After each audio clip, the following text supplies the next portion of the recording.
Bien-aimés frères et sœurs, vous connaîtrez la vérité et la vérité vous affranchira. Ça, c'est pas moi qui le dis, c'est la Bible qui le dit. Mais moi, je vous dis mieux.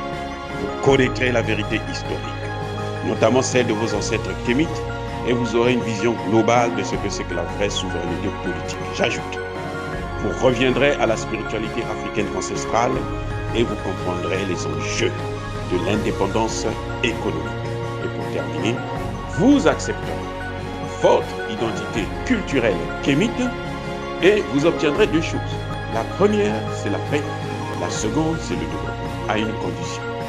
L'unité de toute l'Afrique noire, l'unité de tous les Noirs du monde entier.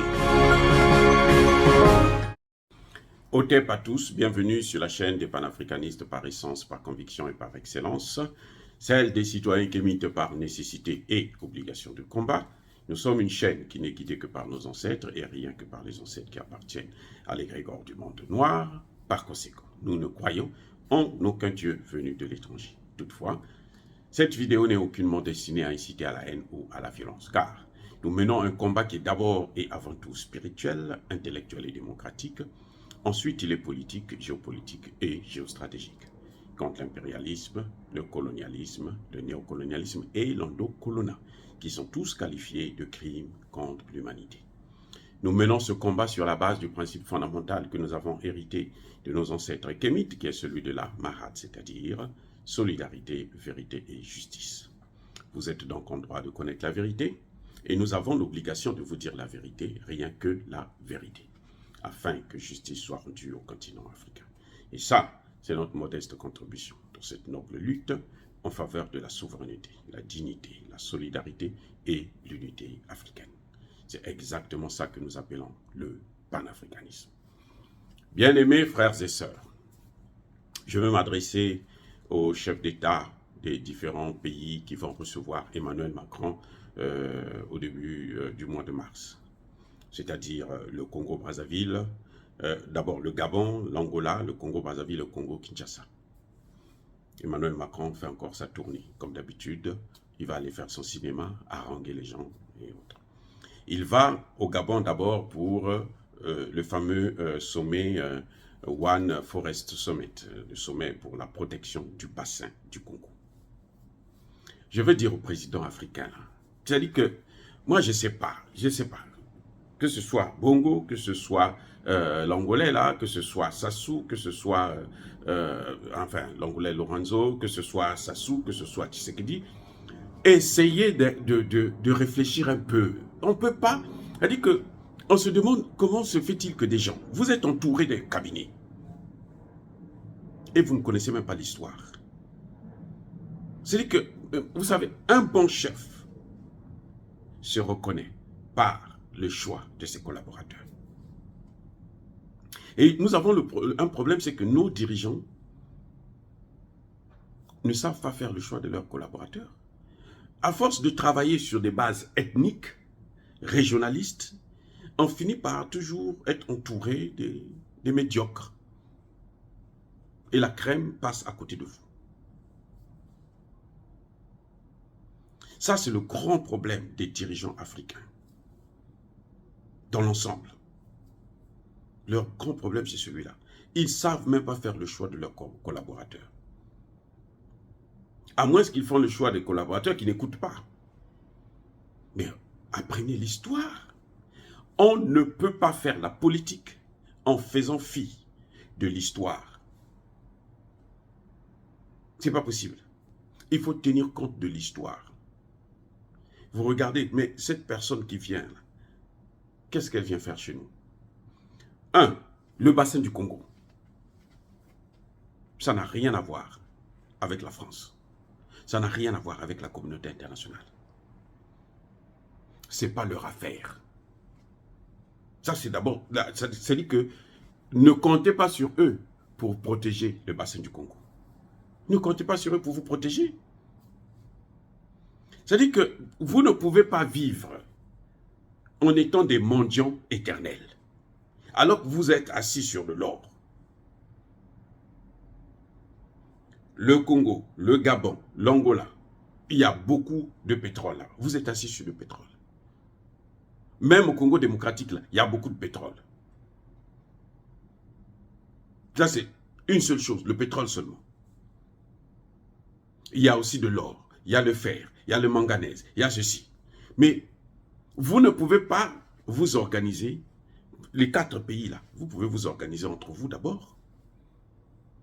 Le Congo, le Gabon, le Cameroun, et plutôt l'Angola, la RDC, le Congo démocratique, même le Cameroun, Centrafrique, vous pouvez vous asseoir, faire je ne sais pas moi, c'est-à-dire qu'une petite fédération où vous dites, bon, maintenant, nous allons contrôler nos matières premières entre nous. Nous allons transformer ces matières premières ici. On vous a prouvé là, aujourd'hui là, on sait qu'on n'a plus besoin du dollar, on n'a plus besoin de l'euro pour faire des courses. On n'a plus besoin du CFA. Vous ne pouvez plus utiliser ça comme prétexte. Non, la France a nos devises. Non, ce n'est plus un prétexte. Ça n'a plus de sens, vous pouvez vous en passer. Nous sommes déjà dans la multipolarité. Les gens achètent le pétrole russe là, en rouble. Ou en yuan. Donc vous n'avez plus besoin il faut avoir des dollars, il faut avoir des euros pour faire des courses. Non, c'est fini. Ça, c'est passé. Lisez l'actualité, chef d'État. Lisez l'actualité. Vous avez des gens qui sont là, vous les payez, leur payez de l'argent. Mais c'est pour ça. Maintenant, quel est le problème de Emmanuel Macron? Qui pollue l'Afrique là? Vous allez au Gabon là. Il y a des plages là où on ne peut plus se baigner. Il y a des villages. On ne peut même plus boire l'eau. Il faut acheter l'eau, des bouteilles potables et tout. Non. Et qui fait ça? Mais ce sont les compagnies pétrolières françaises. Ceux qui polluent là, ce sont eux qui polluent l'Afrique. Nous avons vécu avec ces forêts. Nos ancêtres ont vécu avec ces forêts. Pendant 300 000 ans avant la présence des Occidentaux. 300 000 ans. Ces forêts n'ont jamais été polluées. Eux, ils vivaient de la forêt. Ils ne vivaient pas des matières premières. Hein. Ils vivaient de la chasse, de la cueillette, de la pêche. C'est tout. Ces mêmes forêts-là que vous voyez là, que vous êtes en train de détruire, là, parce que vous continuez à leur donner des accords, leur signer des contrats, leur donner des territoires, massacrer le bois, ainsi de suite. Ces mêmes forêts-là, nos ancêtres ont protégé ça. Si eux, ils ont protégé ça, sans les dollars américains, sans les euros européens, mais vous pouvez protéger ça aussi vous-même. Ou bien vous attendez qu'ils vous donnent de l'argent, vous mettez dans vos poches. Mais cet argent que vous prenez, si vous prenez l'argent, vous mettez dans vos poches, là, quand vous partez avec déposer dans leur banque, là, ils volent tout. Oui. Les parents d'Houphouët-Boigny sont en train de se plaindre, là, parce qu'ils ont volé l'argent d'Houphouët. Mobutu, c'est même pas la peine, ils se sont tellement sucrés. Ça, c'était vraiment du miel. Donc, vous aussi, votre argent, là, même vos enfants ne vont pas bénéficier. Ils vont tout voler. C'est leur principe. Donc, arrêtez de bazarder l'Afrique, arrêtez de nous vendre, arrêtez de nous humilier en plus. Emmanuel Macron, là, il n'a rien à faire en Afrique. En principe, vous devrez arrêter de le recevoir. Parce que c'est lui qui est la cause des malheurs de l'Afrique, notamment francophone.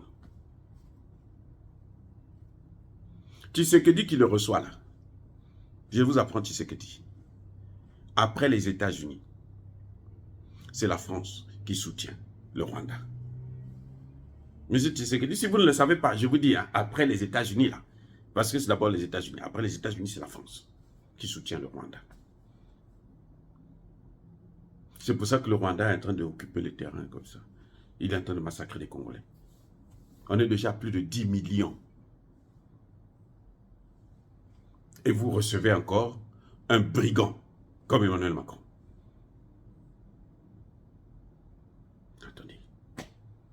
Attendez. Mais Bongo, je ne sais pas. Ou bien ça suit, je ne sais pas. Mais essayez d'être un peu plus... Hein? Vieux Denguès, on dit, ça dit que chez nous, on dit que quand un vieux meurt là, c'est une bibliothèque qui disparaît. Mais j'ai peur que vous, quand vous allez mourir, que les gens se disent, oh, bon débarras. Eh oui. Vous nous avez privés d'un pays, des ressources, du travail, de tout. Maintenant, vous prenez encore le pays, vous mettez dans les mains de ceux-là même. Vous le savez. La jeunesse africaine aujourd'hui est en train de se plaindre, se battre pour chasser la France, l'armée française de l'Afrique. Même au Gabon, là, les Gabonais ne veulent pas de l'armée française. C'est Bongo qui est en train de maintenir l'armée française, mais les Gabonais n'en veulent plus. Emmanuel Macron est aux abois. Même les Américains ne veulent pas le voir en Afrique encore. Et vous vous permettez de le recevoir. C'est-à-dire que vous êtes en train de lui donner des ailes pour qu'il puisse continuer à voler. Mais non, mais ce n'est pas normal. C'est les votes qu'il va prendre. Idriss Déby, le dernier voyage d'Idriss Déby à l'international, c'était au Congo-Brazzaville pour venir soutenir Sassou Nguesso. Son dernier voyage, c'est à Brazzaville. Dès qu'il a quitté de Brazzaville, il a été tué. Par qui? Par Emmanuel Macron. Mais, le vieux Denguès. Ça dit que, moi je ne sais pas. Essayez de tirer les leçons du passé. Ce type que vous recevez là, c'est un voyou. Ça dit que c'est un bandit. C'est un bandit. Dans les milieux autorisés, là, français, là, on dit même qu'il est addict à la drogue. C'est un drogué. Emmanuel Macron. C'est pas moi qui le dis. Lisez Asselineau, hein, c'est pas moi. Nous lisons, nous écoutons. Ah oui. Donc, vous allez recevoir là, un drogué. Monsieur Bongo, Monsieur Sassou, Monsieur Lorenzo, Monsieur Tshisekedi, vous recevez un drogué. Et qu'est-ce qu'il va vous apprendre? Je dois apprendre. Attendez, mais Monsieur Sassou Nguesso, vous ne savez pas que... je ne sais pas si vous n'avez pas encore su ça, mais moi je vous informe. L'explosion comment on appelle ça, de munitions là, que vous aviez à Bilal, hein, c'est l'œuvre des services secrets français. Ce n'est pas des Congolais, c'est les Français. Parce que le principe de la France, c'est que les pays africains ne doivent pas avoir des armées. Il fallait qu'on détruise l'armée que vous avez. Ce sont eux qui vous ont donné les armes pour faire la guerre en 97. Vous ne savez pas ça. Mais il fallait qu'ils détruisent ça. Ils ont fait ça avec l'Irak. Mais c'est des évidences. Ils ont fait ça avec l'Irak. L'Irak a fait la guerre contre l'Iran pendant près de 8 ans. Ce sont eux qui ont armé l'Irak. Après, il fallait détruire ça. C'est pour ça qu'il y a eu la guerre en Irak.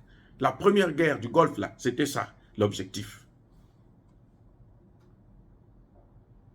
Donc, vous aussi, Sassou Nguesso, vous avez pris des gens jugés, foutre en prison ou quoi, d'autres sont même morts pour rien.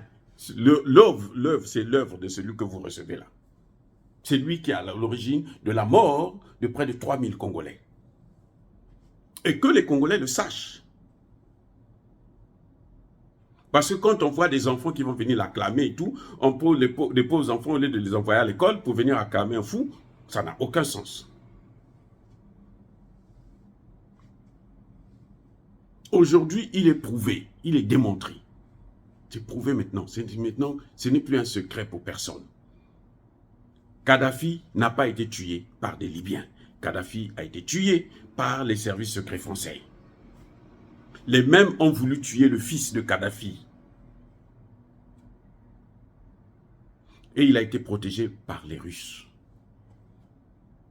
Ce sont les services secrets russes se sont affrontés avec les services secrets français. Et 3 Français sont tombés pour protéger le fils Kadhafi. Qu'est-ce que nous, on vous donne des informations, ça est là. Eux, on fait que faire un travail inutile. C'est comme si on prêchait dans le désert. 4 pays qu'il va visiter. Il va faire son petit cinéma. Il y a la réorganisation de l'armée, là, c'est quoi? Réarticulation de son armée, c'est quoi? Parce qu'on lui a dit que son armée doit forcément rester en Afrique. Non, on n'a plus besoin de ça. 600 ans après, 600 ans. 600 ans. L'esclavage, la colonisation, la néocolonisation, et puis la recolonisation. Ça suffit. Bref, en tout cas, pour moi, c'est ridicule pour nos chefs d'État de recevoir un homme qui est à l'origine des malheurs de notre continent, surtout dans la partie francophone. Tous les malheurs des pays francophones, c'est ce Emmanuel Macron que vous allez recevoir. Et c'est ridicule. Je suis désolé de vous le dire, c'est ridicule. Au 21e siècle, maintenant, avec toutes les informations que vous avez, vous ne pouvez plus accorder aucune chance, aucune importance à ce type. Dire cela, c'est inciter à la haine ou à la violence. Yaba colère, Yaba l'aime. Soyez bénis, oh bien-aimés frères et sœurs, soyez bénis, abondamment bénis. Je persiste et je signe par le Dieu des Kémites.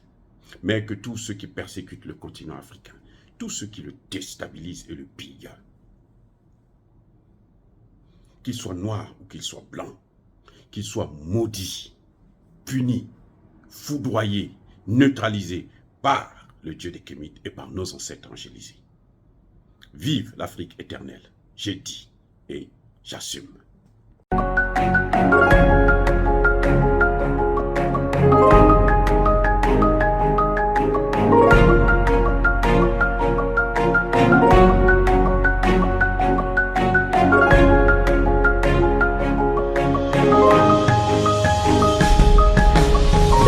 Eux, ils marchent par la foi et non par la vue.